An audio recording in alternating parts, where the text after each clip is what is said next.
Okay, and we're live today. So today I just decided I'd read up on the Korean War. I mean, why not? I know a little bit about it. My time in the service, we talked about the Marine Corps and Chosin Reservoir, things like that. Obviously it was between North Korea and South Korea. I think at the time it was, it's where the 53rd parallel, 38th parallel rather, became relevant, and it's still part of policy today. So I guess there's a relevant piece like that today. A lot of people have called it the Forgotten War for one reason or another. Both of my grandparents, grandfathers, I should say, were in some capacity or another. My grandfather was in the Air Force on my father's side, and on my mother's side, my grandfather was in the Navy. So they both touched it for sure in some regard.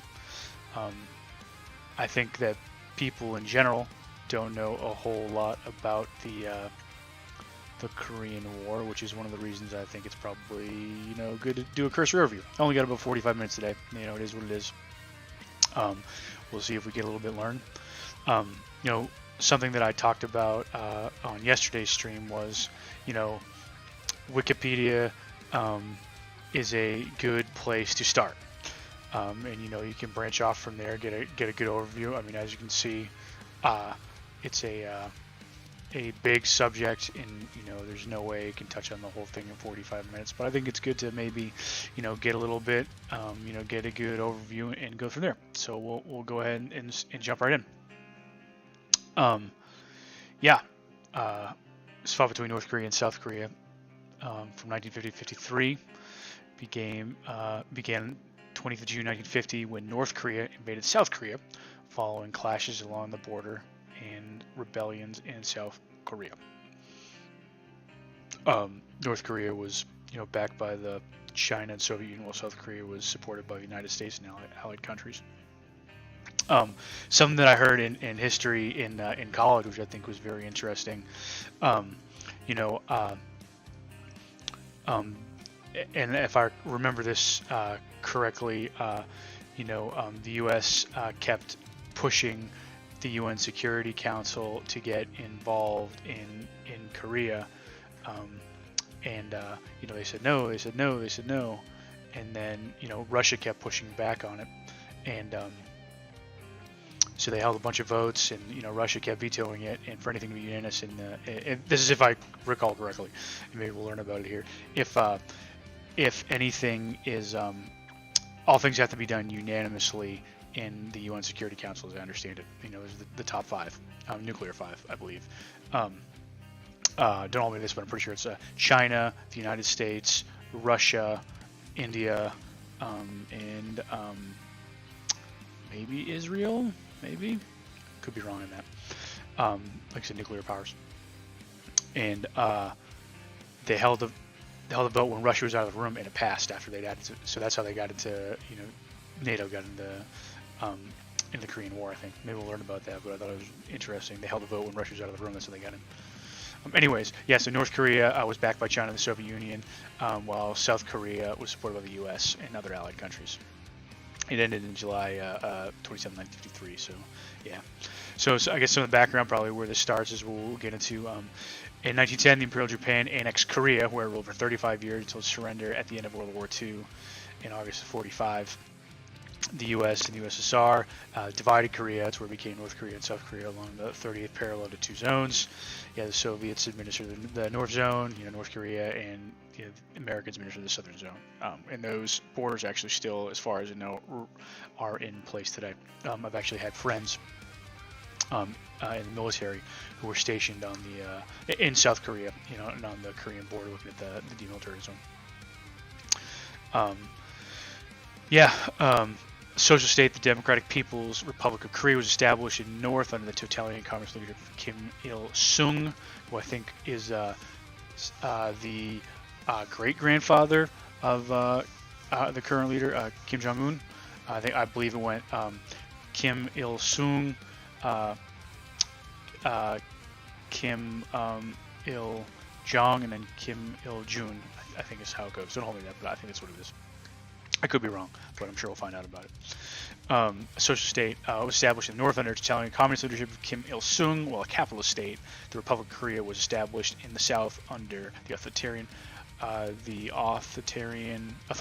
autocratic leadership of Syngman Rhee. Both governments of the two Korea claim to be the sole legitimate government of all Korea. So both still think that they want to, they're going to unite a Korea and be in charge of it. So I think one of the primary differences between North Korea and South Korea is the leadership of North Korea think they are divine from God, and I believe that South Korea currently is elected leadership. The North Korean military, the Korean People's Army forces crossed the border, drove into South Korea on 25th June 1950. So I guess it sounds like actually North Korea started the heat, not South Korea. Joseph Stalin had the final decision power, and several times demanded North Korea postpone the invasion until he gave final approval in the spring of 1950. The United Nations Security denounced North Korea's move as an invasion and authorized formation of the United Nations Command and dispatched forces to South Korea. Security Council right here. I wonder if they talk about it. Maybe they'll go into it real fast. So UN Security Council, UN. So it's a subtopic review, right? So UN Security Council. Nope, I was wrong. It was France rather than Israel. That's right. So France is another nuclear power, I think. Israel is like a silent partner in they have nukes but they don't admit it. And then it was obviously the UK. I don't know who I said it. India. I said India rather than. So China, France, Russia, the UK, and the US. I think I said India for some reason before. Yeah, I don't know why. I knew that. Whatever. But yeah, anyways. United Nations Security Council denounced North Korean move as an invasion and authorized the formation of the United Nations Command and dispatched forces to Korea to repel it. The Soviet Union was boycotting the UN for recognizing Taiwan as part Republic of China rather than the People's Republic of China.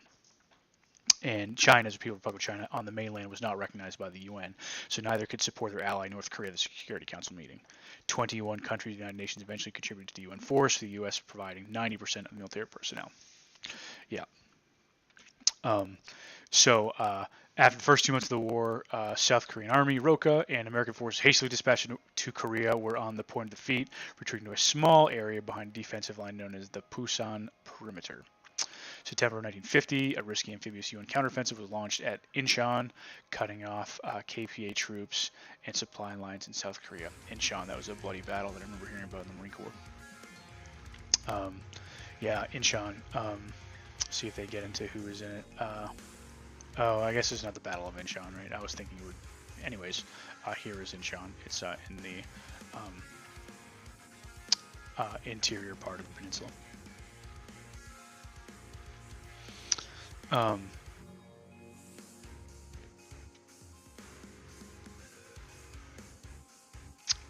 lost my spot.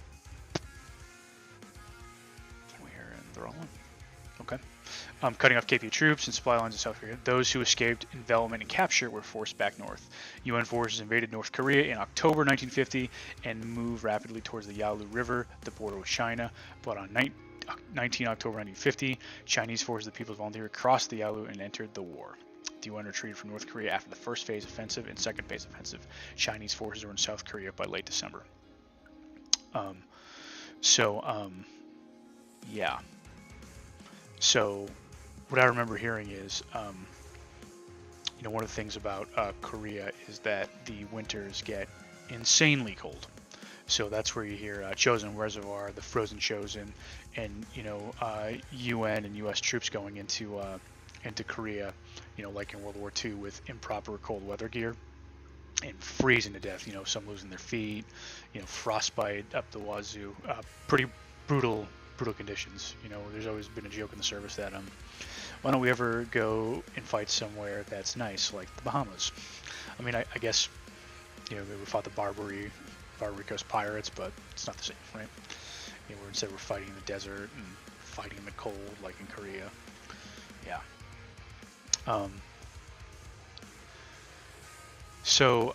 Chinese forces were in South Korea by late December. In these and subsequent battles, Seoul was captured 4 times, and Communist forces were pushed back to positions around the 30th parallel, close to where the war had started.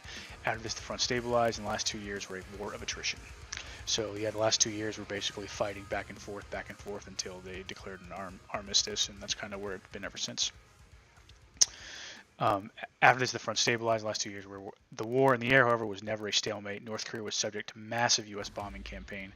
Jet-powered fighters confronted each other in air-to-air combat for the first time in history, and Soviet pilots covertly flew in defense of their communist allies. So, yeah, spy planes were probably big in this one. The fighting ended on July 27, 1951. The Korean Armistice Agreement was signed. The agreement created the Korean Demilitarized Zone, DMZ, to separate North and South Korea and allowed the return of prisoners. However, no peace treaty was ever signed, and the two Koreas are technically still at war, engaged in a frozen conflict. April 2018, leaders of North Korea and South Korea met at the DMZ and agreed to work toward a treaty to end the Korean War formally. Well, that was 5 years ago, and here we are today. Still nothing saved.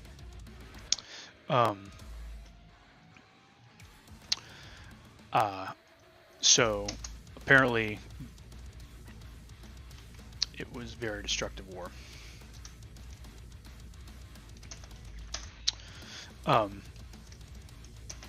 The Korean War was among the most destructive conflicts of the modern era. Approximately 3 million war fatalities. Crap, I didn't realize that many people died in it.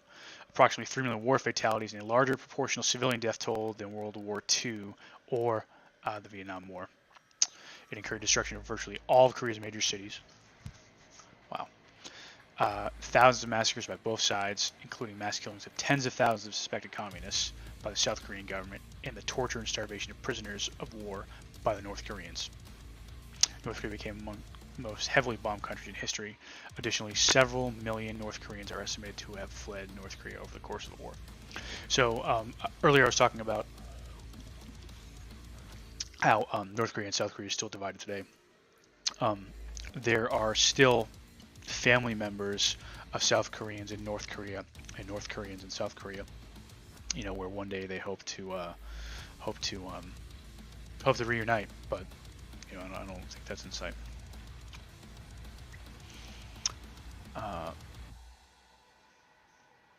Interesting background here. Let's skip down to let's avoid. I mean, we don't have to, but maybe we talk about this: the background of Imperial Japanese rule of North Korea, of Korea, I should say. Imperial Japan severely diminished the influence of China over Korea in the First Sino-Japanese War, ushering in the short-lived Korean Empire.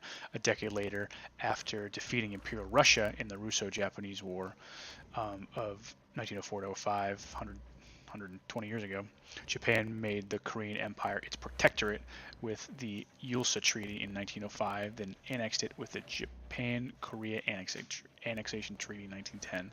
After that, the Korean Empire fell, and Korea was directly ruled by Japan from 1910 to 1945. So that means during World War II, Korea was ruled by Japan.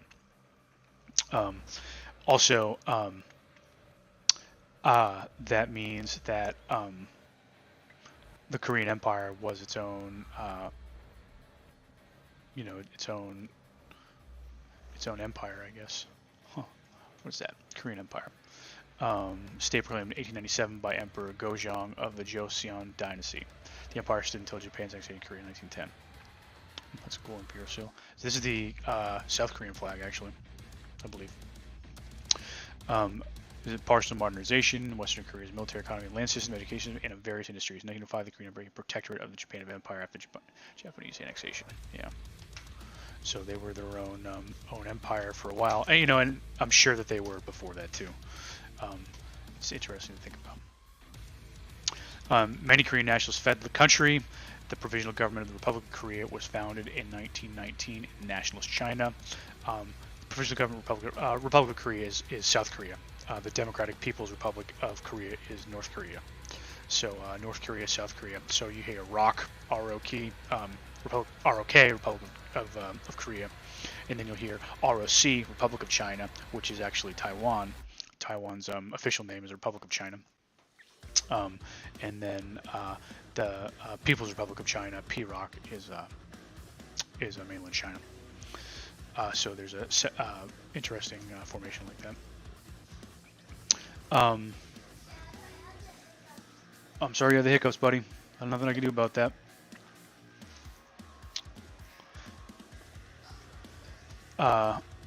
Many Korean nationalists fled the country. The Provisional Government of Republic of Korea was founded in 1919 Nationalist China. It failed to achieve international recognition, failed to unite the various nationalist groups, and had a fractious relationship with the U.S.-based founding president Syngman Rhee. From 1919 to 1925 and beyond, Korean communists led internal and external warfare against the Japanese. So they were waging war on the Japanese, the entire time. Obviously, I'm sure trying to liberate themselves. But it's Korean communists were doing that. I wonder if this contributes to them choosing to side with China. In China, the Nationalist Revolutionary Army and the Communist People's Liberation Army, the PLA, helped organize Korean refugees against the Japanese military, which had also occupied parts of China. The nationalist-backed Koreans, led by Yi Pom-sok, fought in the Burma campaign from 1941 to 1945. The communists, led among others by Kim Il-sung, fought the Japanese in Korea and Manchuria. Kim Il-sung later became the Democratic People's Republic of Korea, North Korea, their first leader. At the Cairo Conference in 1943, China, the UK, and the US all decided that in due course, Korea shall become free and independent. Well, I guess that just goes to show you that they couldn't agree, and then they had to separate it out.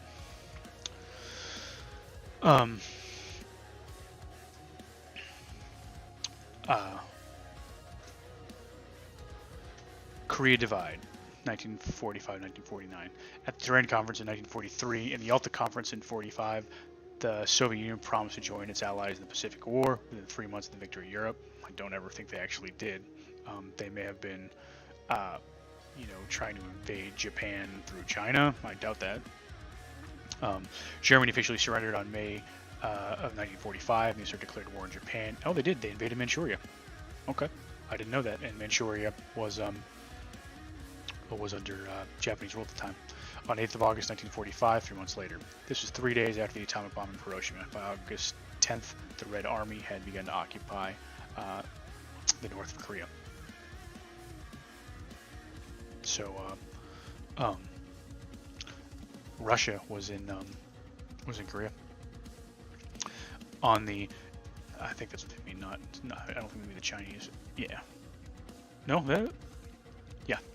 The Workers' and Peasants' Red Army, often shortened to the Red Army, was the army and air force of the Russian Soviet Federative Socialist Republic, and after 1922, the Union of Soviet Socialist Republics. So the Red Army is what was referred to prior to the United Soviet Socialist Republic of USSR. On the night of 10 August in Washington, U.S. Colonels Dean Rusk and Charles H. Bonesteel III were assigned to divide Korea into Soviet and U.S. occupation zones and propose the 38th parallel as the dividing line. I do not know why they chose the 38th parallel.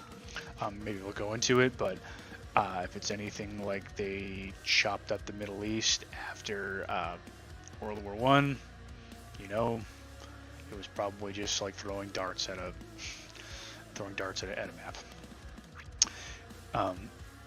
This was incorporated into the U.S. General Order No. 1, which responded to the Japanese surrender on 15 August. Explaining the choice of the 38th parallel, Rusk observed, even though it was further north than could be realistically reached by U.S. forces in the event of Soviet disagreement, we felt it important to include the capital of Korea in the area of responsibility of American troops.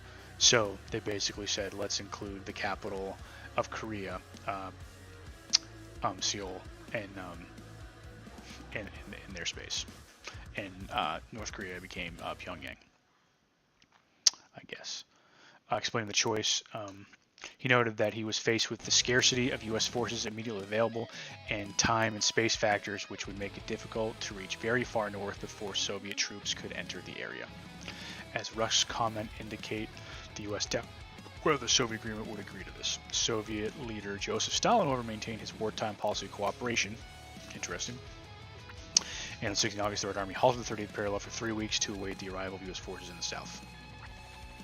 On September 7, 1945, General Douglas MacArthur issued Proclamation No. 1 to the people of Korea, announcing U.S. military control over Korea south of the 38th parallel and establishing English as the official language during military control.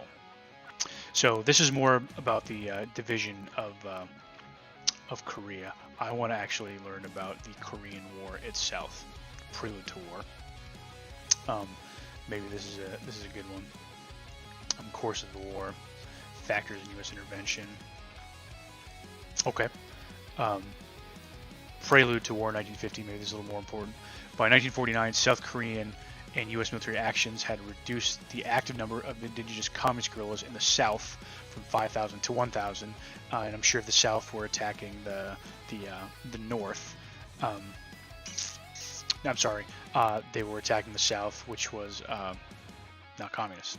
However, Kim Il-sung believed that widespread uprisings had weakened the South Korean military and that a North Korean invasion would be welcomed by much of the South Korean population. Kim began seeking Stalin's support for an invasion in March 1945, trying to Moscow to attempt to persuade him.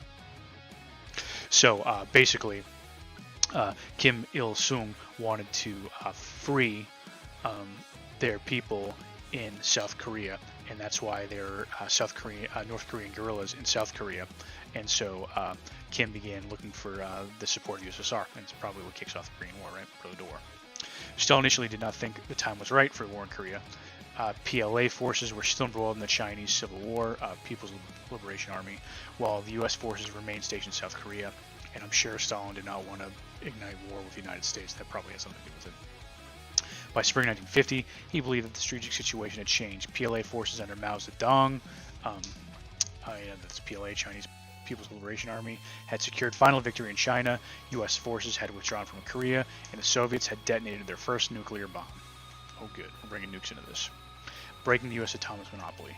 As the U.S. had not directly intervened to stop the communist victory in China, Stalin calculated that they would be even less willing to fight Korea, which had much less strategic significance. The Soviets had also cracked the codes used by the U.S. to communicate with their embassy in Moscow, and reading these dispatches convinced Stalin that Korea did not have the importance to the U.S. that would warrant a nuclear confrontation.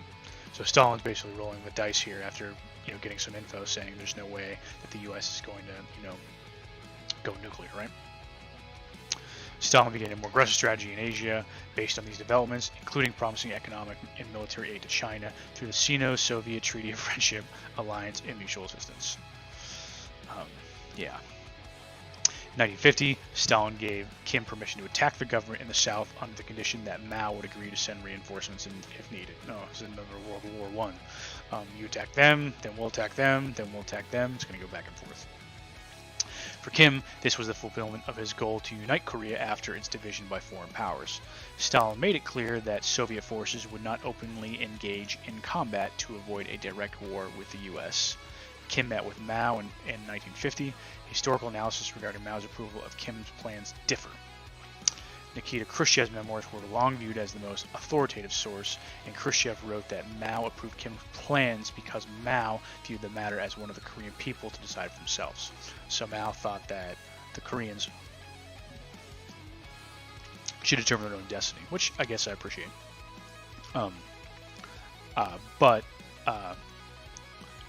Stalin basically gave the go-ahead for the North Koreans to invade South Korea with the intent that Mao Zedong would help North Korea if they needed to. By some account, citing recent scholarship, Zhao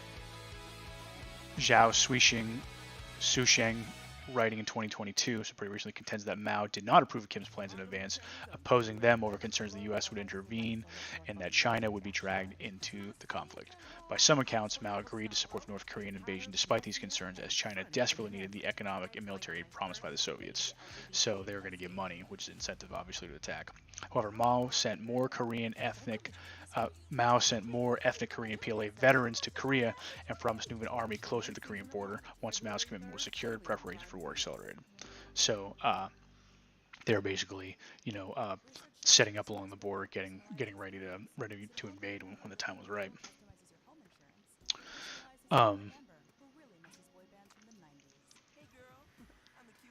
Soviet generals with extensive combat experience from Second World War sent North Korea as the Soviet advisory group. So North Koreans got training from Russia or from the USSR.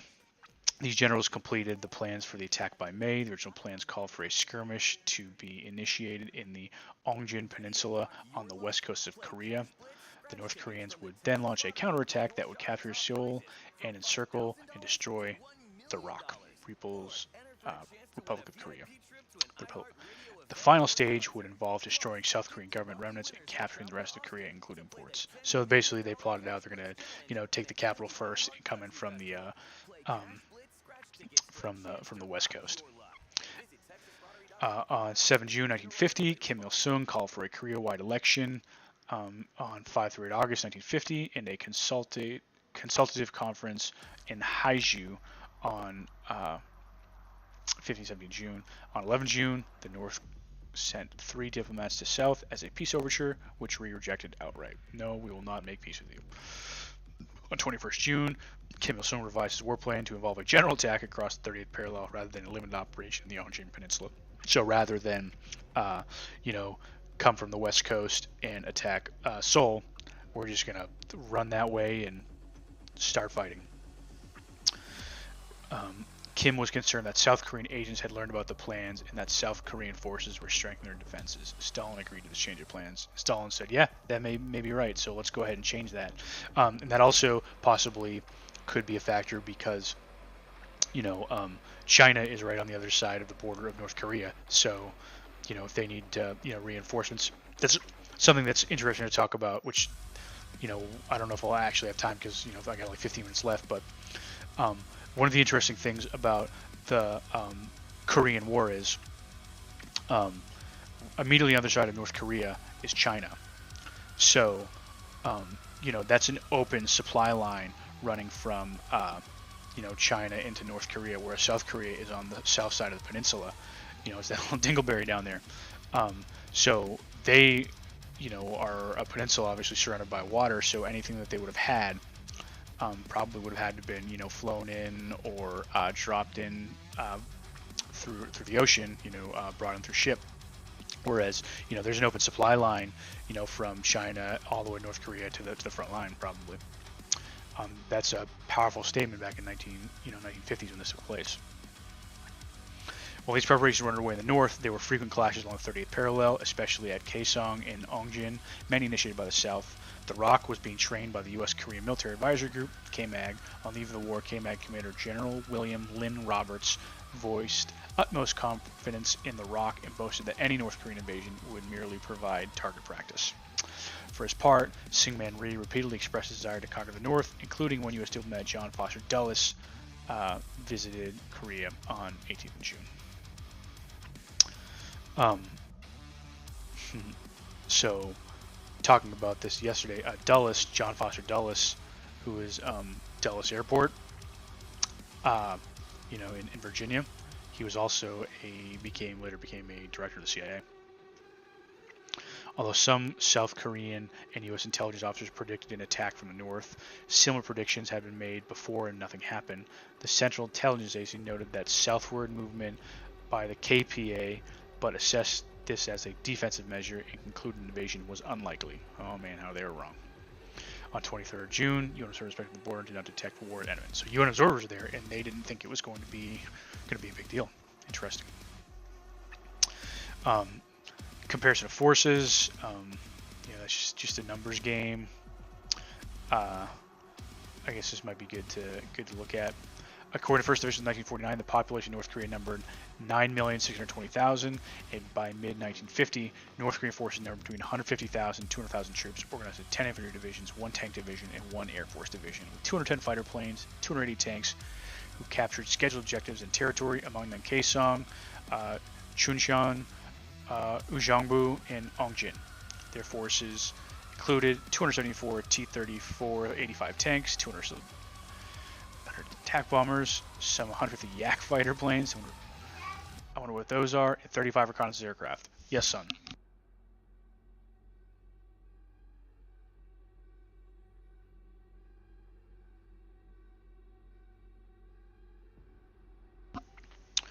um, and 35 reconnaissance aircraft.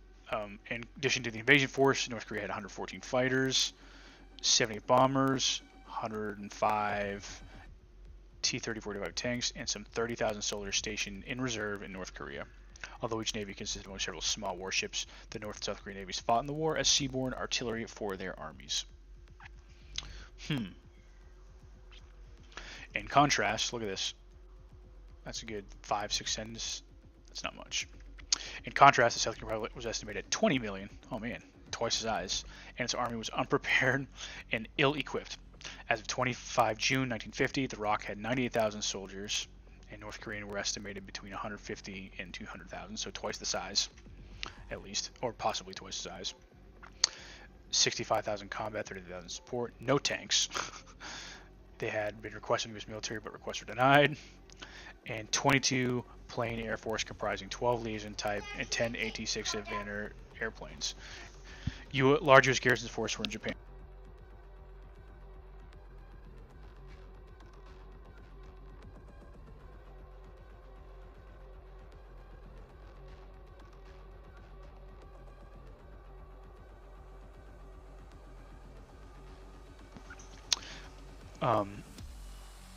Only 200 to 300 U.S. troops were in Korea at the time.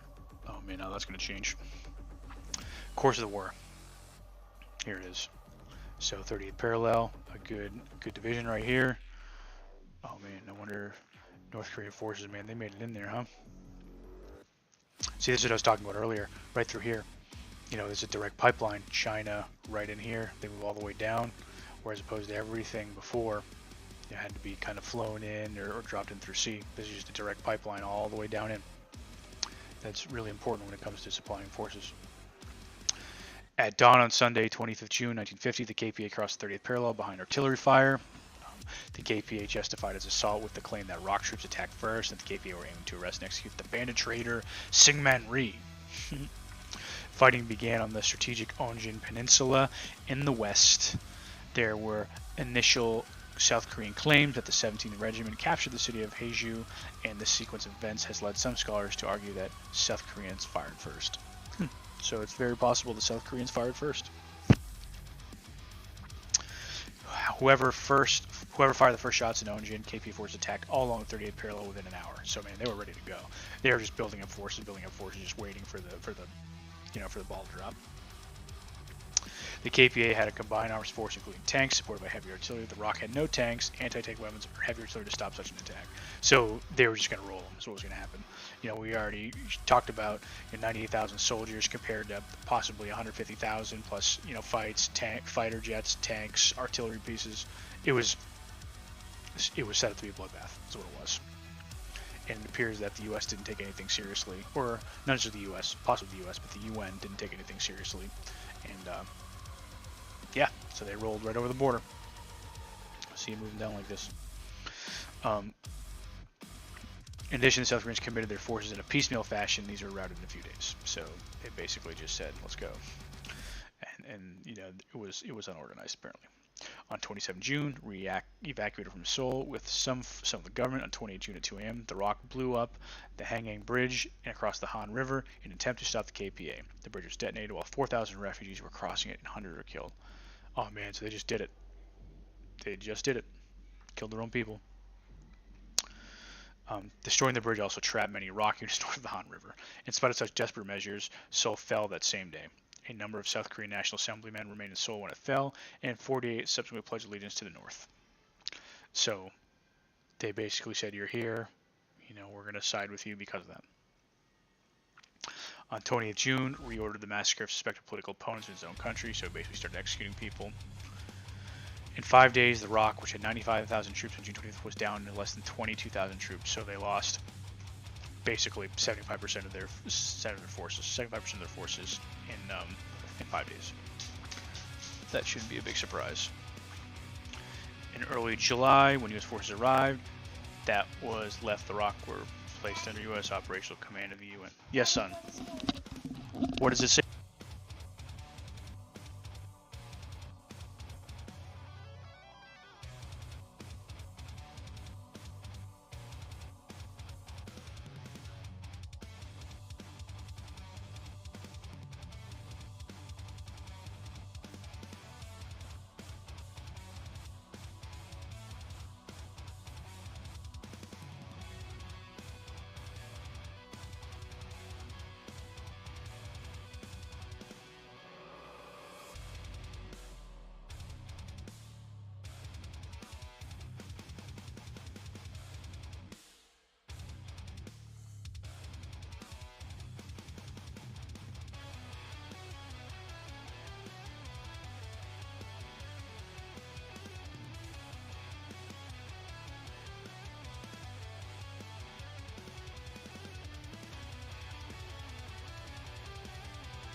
Sorry about that. I had to explain something to my son.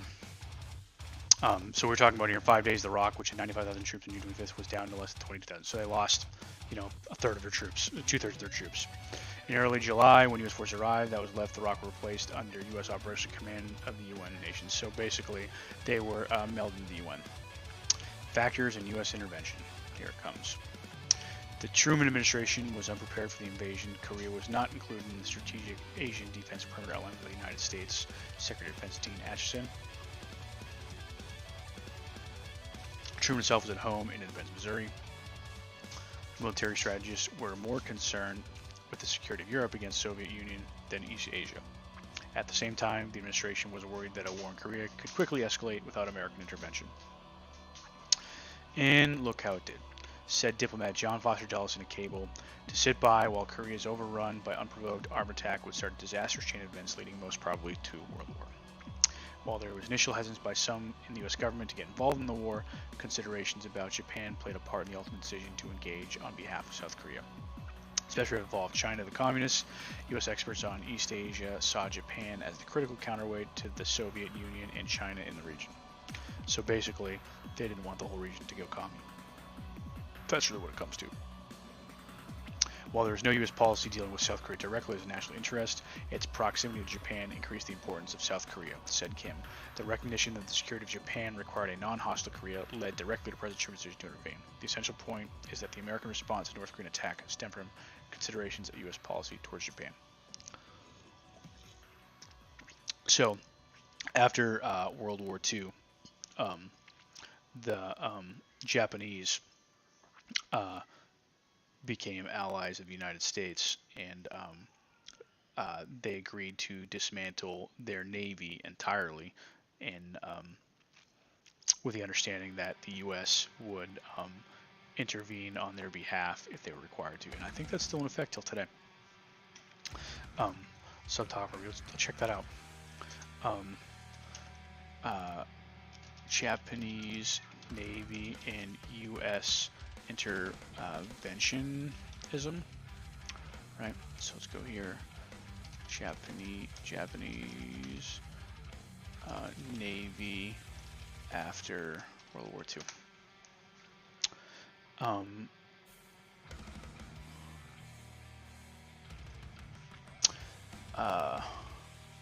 Immediate post-war relations. Security agreement made it. Without a constitution that would not permit Japan to defend itself, the U.S. had to take on the responsibility. Conflicts in Cold War were very real, and U.S. troops had already used Japan as a base which to fight communist aggression in Korea. Thus, the United States were the first of a series of security agreements with Japan. Simultaneously with the San Francisco Treaty, Japan and the United States signed their first security treaty. In the treaty, Japan allowed nations to base Army, Navy, and Air Force personnel in Japan for its defense. In 1994, the Diet began creating Japanese ground, air, and sea defense forces. I don't think this is what we're looking for.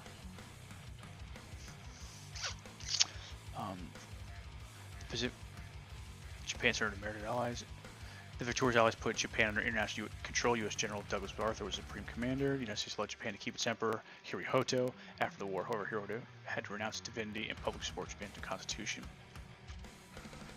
That provision, Article 9 of the Constitution, was obviously an American mandate in reaction to the war. It read, aspiring sincerely to an international peace based on justice and order, the Japanese people forever renounce war as a sovereign right of the nation and threat or use of force as a means of settling its. In order to accomplish the aim of the preceding paragraph, land, sea, and air forces, as well as other potential, will never be maintained. The right of belligerency of the state will not be recognized. So it wasn't just Navy, it was land, sea, and air. Wow. So basically they couldn't hold the military. That's what that says to me. The right of belligerency of the state will not be recognized. Japan's post-war constitution became official on May 3rd, 1947. Japanese citizens elected a new legislature. The U.S. and other allies signed a peace treaty. Treaty of Mutual Cooperation and Security, 1960. So this would be after the Korean War. Interesting. So yeah, after that they decided not to have a military. Or agreed not to have military. I don't know if they decided. Maybe it's a better word to put it. Another major consideration was the possible Soviet reaction to the U.S. to intervene. The Truman administration was fearful that a war in Korea was a diversionary assault that would escalate to a general war in Europe once the United States committed to Korea. At the same time, there's no suggestion from anyone the United Nations, or the United States could back away from the conflict. Yugoslavia, a possible Soviet target because of Tito-Stalin split, was vital to the defense of Italy and Greece. I would like to know more about that. The Tito-Stalin split. Let's put that one there. Tito 3. Tito Stalin split. What on earth is that?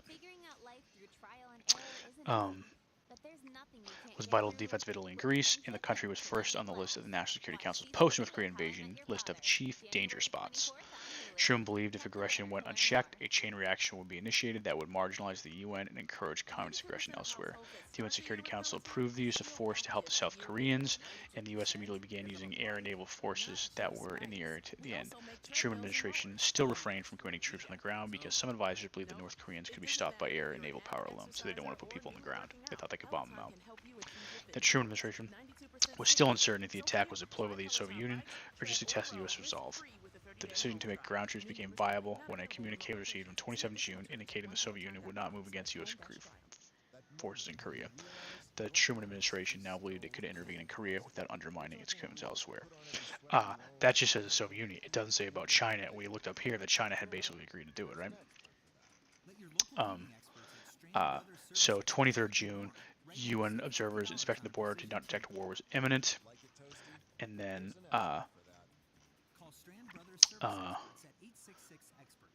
27 June indicated Soviet would not move against U.S. forces in Korea. So they didn't see anybody, and they said they could do it. Huh. Looking at these dates, interesting. June 1950 is when this all went down.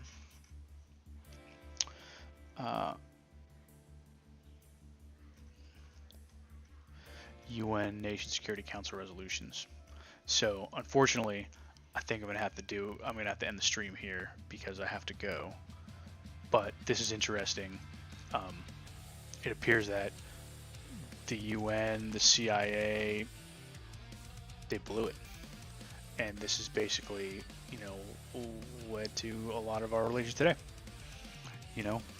We still have people, stationed on the border, and we know that North Korea is what they call the Hermit Kingdom. It's still, enigma today. Half of that, and South Korea's doing very well. So regardless of the solution, something worked out for South Korea that did not work out for North Korea. Maybe we can get the second half of it at some point. But yeah, it's pretty interesting. I would like to get in the actual battles and everything like that. I think that's what really interests me and some of you listeners, obviously. But yeah, so this has formed a lot of policy, in the Korean, most of the policy, I should say, in Korean Peninsula as of today, and we still, U.S. still trains with, they call them ROK Marines, Republic of Korea, the Marines. I know that. I know some Marines who went and trained with them. They said they're great troops, very well disciplined. They're technologically advanced. The North Korea, they still have a huge standing army, although I imagine they're probably armed with pocket knives because it's expensive to keep a standing army. But yeah, so unfortunately, chat, I'm going to have to end the stream here today. But hopefully we can dive deeper into it. Maybe we'll do a part 2, earmark it here and keep going with that. Thank you for being here. I appreciate everybody's time.